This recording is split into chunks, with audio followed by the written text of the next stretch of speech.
বন্ধুরা, কোনো কারণে আমার ইন্ট্রো সাউন্ডটা অফ হয়ে গেছে, তার জন্য ক্ষমা চেয়ে নিচ্ছি। আর নতুন বছরের অনেক অনেক শুভেচ্ছা জানিয়ে আমি আজকে এই নতুন ভিডিওটা শুরু করলাম। সবার জন্য রইল নতুন বছরের অনেক অনেক শুভকামনার সহিত অনেক শুভেচ্ছা। তো বন্ধুরা, দেখতে থাকুন আমার ভিডিওটা। প্রিয় রান্নাঘরের প্রিয় বন্ধুদের অনেক অনেক শুভেচ্ছা জানিয়ে নতুন বছরের আমার চ্যানেলটিতে স্বাগতম জানাচ্ছি। তো বন্ধুরা, এই নতুন বছরে সবার জন্য রইল অনেক অনেক শুভকামনার সহিত শুভেচ্ছা। তো এই রেসিপিটা অনেকবার খেয়েছি, আজ প্রথমবার রান্না করলাম। নিমন্ত্রণ বাড়িতে খেয়েছি, আমার একটা বন্ধু বারবার রান্না করে দিয়েছে, তো এবার ভাবলাম নিজে একটু রান্না করে নিই। তো কেমন লাগলো বন্ধুরা বলবেন কিন্তু অবশ্যই। সবাই কিন্তু রান্নাটি হয়তো করেন বা জানেন, আমি কিভাবে রান্না করলাম আপনাদেরকে আজকে আমি শেয়ার করলাম বছরের প্রথম দিনে। তো বন্ধুরা, কি কি নিয়েছি দেখতে থাকুন। প্রথমে আমি এখানে সর্ষে ধুয়ে নিয়েছি, তারপরে এখানে পোস্ত দিয়ে দিলাম, আদা কুচো, তারপর হচ্ছে রাঁধুনি এবং চারমগজ নিয়েছি। এবার এখানে সবজি বিনস নিয়েছি, বেগুন নিয়েছি, উচ্ছে নিয়েছি, সজনে ডাঁটা নিয়েছি, পাশাপাশি আলু, মূলো, কলা, তারপর হচ্ছে মিষ্টি আলু। তো এই সব কটা সবজি নিয়েছি। এবারে আমি মশলাগুলো পিষে নিচ্ছি। আদা কুচো দিয়ে দিলাম, চারমগজটা দিলাম, এবার রাঁধুনিটা দিলাম, এবার সর্ষে আর পোস্তটাও দিয়ে দিয়েছি। তো এগুলোকে বেশ ভালোভাবে আমি পিষে নেব। এদিকে কড়াতে আমি তেল দিয়ে দিয়েছি। এবার এখানে আমি একটা একটা সবজি ভেজে নিচ্ছি। প্রথমে আমি আলুটা ভেজে তুলব। একটু আলাদা আলাদা ভাজলে সবজিটা, কিছু সবজি আছে বেশি সেদ্ধ খায়, কিছু সবজি আছে কম সেদ্ধ খায়, তাই জন্য আমি আলাদা আলাদা করে ভেজে নিচ্ছি সবজিটা। এবারে আমি মিষ্টি আলুটা দিয়ে দিয়েছি। আলুটা ভেজে তোলার পরে মিষ্টি আলুটাও ভেজে তুলব, খুব বেশি কড়া ভাজবো না। বন্ধুরা, আপনারা কিভাবে রান্না করেন এই সবজিটা বা এই রেসিপিটা কিন্তু অবশ্যই আমাকে জানাবেন। এবার কলাটাও ভেজে তুলছি আমি। কলাটা একটু ভালোভাবে ভাজবো, কারণ কলাটাও কিন্তু অনেক সেদ্ধ খায়। এবার ভাজা হয়ে গেছে, তুলে নিলাম। এবারে দিলাম আমি মূলোটা। মূলো আমি ছোট্ট একটা নিয়েছি। তারপর মূলোটা তুলে নিয়ে এবার বেগুনটা দিলাম। বেগুনটা দেওয়ার পরে আমার হাতে এতটা তেল পড়েছে কি আর বলবো, এই জন্যই এই জায়গাটায় একটু বেশিক্ষণ ধরে রয়ে গেছে। তারপর বেগুনটাকে একটু ভেজে নেব। হাতে আমি পেস্ট লাগাতে গিয়েছিলাম। এবারে দেখুন বেগুনটা ভাজা হয়ে গেছে, বেগুনটাকে আমি তুলে নিচ্ছি।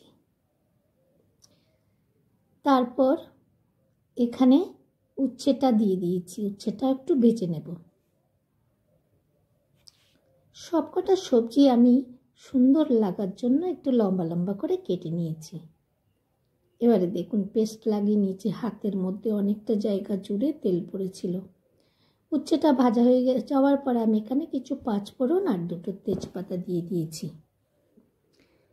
তেজপাতাটা দেওয়ার পরে এবার আমি বিনসগুলো দিয়ে দিয়েছি। বিনসগুলো একটু হালকা ভাজা ভাজা হয়ে আসলেই এবার আমি সজনে ডাঁটাটা দেব। খুব সামান্য তেলের মধ্যেই করেছি। তারপর এবারে সজনে ডাঁটা দিয়ে দিলাম। তো বন্ধুরা, যদি আমার চ্যানেলে আজকে নতুন হয়ে থাকেন, আমার ভিডিওটি বা আমার ভিডিওর কোনো অংশ যদি আপনার ভালো লেগে থাকে, তাহলে আমার চ্যানেলটিকে সাবস্ক্রাইব করে পাশে থাকবেন, বেল আইকনটা প্রেস করে রাখবেন। তো এবার সজনে ডাঁটা আর বিনসটা একটু ভাজা ভাজা করে নিলাম। করে নেওয়ার পরে ভেজে রাখা বেগুন ছাড়া অন্যান্য সবজিগুলো আমি সব দিয়ে দিচ্ছি। বেগুনটা একটু কম সেদ্ধ খাবে সব সবজির থেকে, তাই বেগুনটা আমি পরে মিক্স করব। এবারে দেখুন, এবার সবজিটাকে একটু ভালোভাবে নাড়াচাড়া করে নিচ্ছি। করে নিয়ে আমি এখানে স্বাদ মতো নুন দিয়ে দিলাম। নুন দিয়ে কিছুক্ষণ আমি এভাবে একটু হালকা কষে নেব। এরপরে ঢাকা দিয়ে দিলাম। মশলাটা রেডি করে নিয়েছি। এবার ঢাকনাটা তুলে নিয়ে আর একটু নেড়ে চেড়ে নিলাম। তারপর আমি একটু ছোট চামচে 1 চামচ আদা বাটা দিয়ে দিলাম। আদা বাটাটা দিয়ে কিছুক্ষণ আরও নেড়ে চেড়ে একটু ভাজতে থাকবো। এটাই বলতে পারেন আবার কেন ভাজছেন, তো মশলাগুলো দেবো বলে এই জন্যই একটু হালকা হালকা কষে নিলাম। এবার মশলাটাকে আমি দিয়ে দিলাম। মশলাটাই কী কী দিয়েছি নিশ্চয়ই দেখতে পেয়েছেন।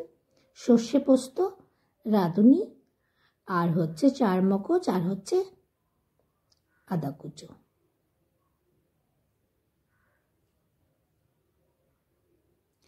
এরপর বেশ ভালোভাবে আমি এটাকে কষে নেব। কষে নেওয়ার পরে আমি এখানে সেই বাটিতে কিছু দুধ দিয়ে আমি এটাকে নেড়ে চেড়ে নিচ্ছি।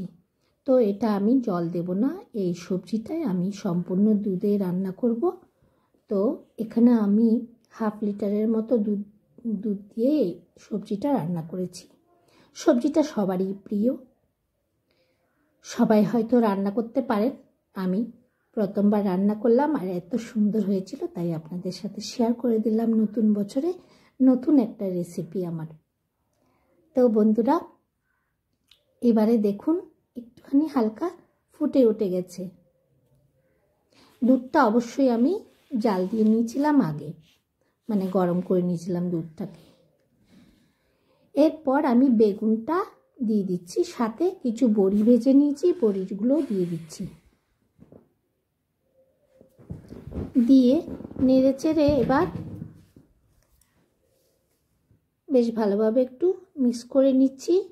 নিয়ে এবারে আমি ঢাকা দিয়ে দেব সম্পূর্ণভাবে সেদ্ধ হওয়ার জন্য। তো ফিরে এলাম, সেদ্ধ হয়ে গেছে সবজিটা। এবারে আমি স্বাদ মতো একটু চিনি দিয়ে দিচ্ছি। তারপর আমি 1 চামচ ঘি দিয়ে দিলাম। এখানে আমি হলুদ ব্যবহার করিনি, লঙ্কা ব্যবহার